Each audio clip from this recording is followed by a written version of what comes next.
প্রথম আলোর অডিও সংবাদে স্বাগত। শামসুজ্জোহা জানিয়ে দিচ্ছি দিনের প্রধান খবরগুলো। ঢাকা মহানগরীতে গ্যাসের চাপ একেবারেই কম। গ্যাসের এই সংকটের কারণে ভোগান্তি পোহাচ্ছেন নগরবাসী। ৮ জানুয়ারি দিবাগত রাতে সংবাদ বিজ্ঞপ্তিতে তিতাস গ্যাস কর্তৃপক্ষ ঢাকায় গ্যাসের মারাত্মক স্বল্প চাপ থাকার কথা ফেসবুক পেজে জানায়। এতে বলা হয়, মালবাহী ট্রাকের নোঙরের আঘাতে আমিনবাজারের তুরাগ নদের তলদেশে ক্ষতিগ্রস্ত বিতরণ গ্যাস পাইপলাইন মেরামত করা হয়েছে। তবে মেরামতকালে পাইপে পানি প্রবেশ করে। এছাড়াও ঢাকা শহরে গ্যাসের সরবরাহ কম আছে। এ কারণে ঢাকা মহানগরীতে গ্যাসের মারাত্মক স্বল্পচাপ বিরাজ করছে। তিতাস গ্যাস কর্তৃপক্ষ বলেছে, গ্যাসের স্বল্পচাপের এই সমস্যার সমাধানে চেষ্টা অব্যাহত রয়েছে। গ্রাহকদের সাময়িক অসুবিধার জন্য তিতাস গ্যাস কর্তৃপক্ষ আন্তরিকভাবে দুঃখ প্রকাশও করেছে। এদিকে চট্টগ্রাম শহরে শুক্রবারেও তরলীকৃত প্রাকৃতিক গ্যাস এলপিজি সিলিন্ডার নেই বলে দোকানে এসে খালি হাতে ফিরছেন ক্রেতারা। ৯ জানুয়ারি সকাল থেকে এই চিত্র দেখা যায়। পরিবেশকরা সিলিন্ডার সরবরাহ করেননি, ফলে দোকানে এলপিজি মজুদ না থাকায় ক্রেতাদের ফিরে যেতে হয়। চট্টগ্রামে প্রায় এক সপ্তাহ ধরে এলপিজির সংকট চলছে। এর মধ্যে নানা দাবিতে বৃহস্পতিবার সকাল থেকে বিকেল পর্যন্ত এলপিজি বিক্রি বন্ধ রেখেছিল এলপিজি গ্যাস ব্যবসায়ী সমবায় সমিতি লিমিটেড। তবে বিকেলে ধর্মঘট প্রত্যাহার করলেও বাজারে স্বস্তি ফেরেনি। দোকানগুলোয় সিলিন্ডার আসছে না, কিংবা এলেও তা পর্যাপ্ত নয়। এছাড়াও আবাসিক এলাকায় পাইপলাইনে গ্যাস সরবরাহ বন্ধ রয়েছে। এ কারণে বিপুল সংখ্যক মানুষ এলপিজি ব্যবহার করছেন। বর্তমানে বছরে এলপিজির চাহিদা দাঁড়িয়েছে ১৭ লাখ টন। ফলে বাজারে সরবরাহ কমলে বা দাম বাড়লে দুর্ভোগে পড়েন গ্রাহকরা। এবারও সেই একই চিত্র। তবে ১০ জানুয়ারি শনিবার থেকে সরবরাহ স্বাভাবিক হতে পারে বলে আশ্বাস দিয়েছেন বিক্রেতারা। টি-20 বিশ্বকাপ খেলতে বাংলাদেশের ভারতে না যাওয়া নিয়ে রীতিমতো তোলপাড় সৃষ্টি হয়েছে। বিসিবির এই সিদ্ধান্ত নিয়ে ৮ জানুয়ারি এক অনুষ্ঠানে মতামত জানিয়েছেন জাতীয় দলের সাবেক অধিনায়ক তামিম ইকবাল। বিশ্ব ক্রিকেটে বাংলাদেশের অবস্থান এবং ভবিষ্যতের কথা মাথায় রেখে সিদ্ধান্ত নেওয়া উচিত বলে মনে করেন তিনি। তামিমের মন্তব্যের একটি ফটোকার্ড সামাজিক যোগাযোগ মাধ্যমে শেয়ার করেছেন বিসিবি পরিচালক এম নাজমুল ইসলাম।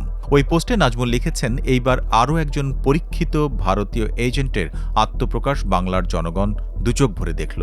জাতীয় দলের সাবেক অধিনায়ককে নিয়ে করা এমন মন্তব্যের কারণ জানতে নাজমুলকে ফোন করা হলেও তিনি ধরেননি। তবে ৯ জানুয়ারি দুপুরের দিকে তিনি সামাজিক যোগাযোগ মাধ্যমে এই পোস্ট করেন। নাজমুল ইসলাম তাঁর পোস্টে লিখেছেন, মুস্তাফিজ ইস্যুতে বাংলাদেশ ক্রিকেট দল যখন ভারতের নিরাপত্তা ঝুঁকিতে, মাননীয় ক্রীড়া উপদেষ্টা বিষয়টি আন্দাজ করতে পেরে আসন্ন টি-20 বিশ্বকাপে বাংলাদেশের ম্যাচসমূহ ভারত থেকে শ্রীলঙ্কায় স্থানান্তরে বিসিবিকে আইসিসির সঙ্গে আলোচনা করতে বলেছেন। মাননীয় পররাষ্ট্র উপদেষ্টা পর্যন্ত সমর্থন করেছেন ক্রীড়া উপদেষ্টার সিদ্ধান্তকে। এমন এক পরিস্থিতিতে দেশের জনগণের সেন্টিমেন্টের বাইরে গিয়ে ভারতীয়দের হয়ে ব্যাট করেছেন আন্তর্জাতিক ক্রিকেটে বাংলাদেশের জার্সিতে ১৫,০০০ রান করা এক লেজেন্ডারি ক্রিকেটার। এই পোস্টের এখনও কোনো প্রতিক্রিয়া জানাননি তামিম ইকবাল। এ পোস্টের প্রতিক্রিয়ায় তাঁর সতীর্থদের অনেকেই সামাজিক যোগাযোগ মাধ্যমে সরব হয়েছেন। বাঁহাতি স্পিনার তাইজুল ইসলাম ফেসবুকে লিখেছেন, সাবেক জাতীয় অধিনায়ক তামিম ইকবালকে নিয়ে বিসিবি পরিচালক এম নাজমুল ইসলামের বক্তব্যে আমি হতবাক।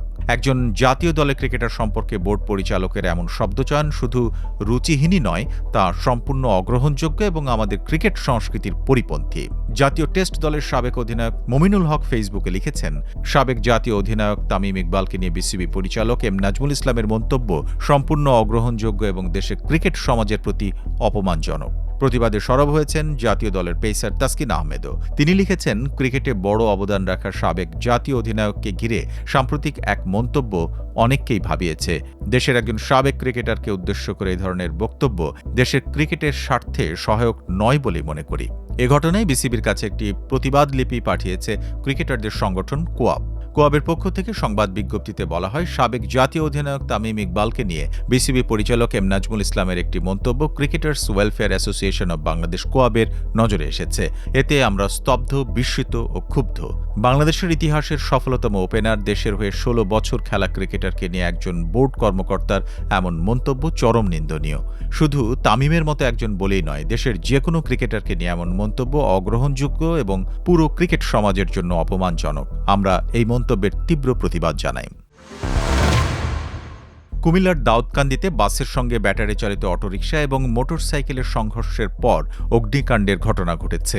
এতে দগ্ধ হয়ে 2 শিশুসহ 4 জনের মৃত্যু হয়েছে। আহত হয়েছেন অন্তত 30 জন। 9 জানুয়ারি শুক্রবার দুপুর 12:15টার দিকে ঢাকা-চট্টগ্রাম মহাসড়কের বানিয়াপাড়া এলাকায় এ ঘটনা ঘটে। নিহত ব্যক্তিদের মধ্যে 3 জন বাসের যাত্রী, অন্যজন মোটরসাইকেলের চালক। দাউদকান্দি হাইওয়ে থানা ভারপ্রাপ্ত কর্মকর্তা মোহাম্মদ ইকবাল বাহার মজুমদার এ তথ্য নিশ্চিত করেন।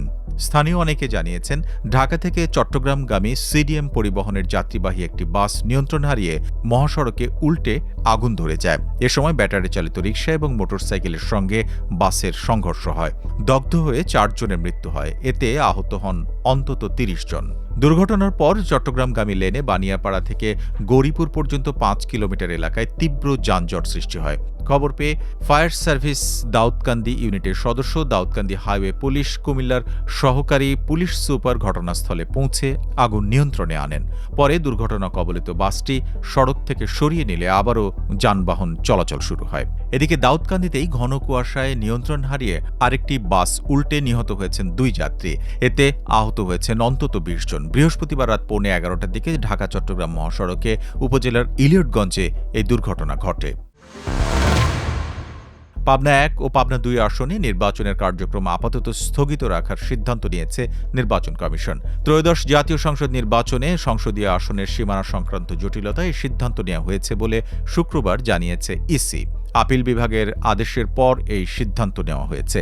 নির্বাচন কমিশনার আব্দুর রহমান মাসুদ প্রথম আলোকে বলেন, সুপ্রিম কোর্টের আপিল বিভাগের আদেশ অনুযায়ী ওই আদালত কর্তৃপক্ষ পরবর্তী আদেশ না দেয়া পর্যন্ত পাবনা 1 এবং পাবনা 2 আসনের নির্বাচনের কার্যক্রম আপাতত স্থগিত থাকবে। এই ছিল এখনকার মতো। প্রথম আলোর অডিও সংবাদ শুনুন প্রথম আলোর ইউটিউব চ্যানেল, ফেসবুক পেজ এবং আমাদের ওয়েবসাইট prothomalo.com-এ।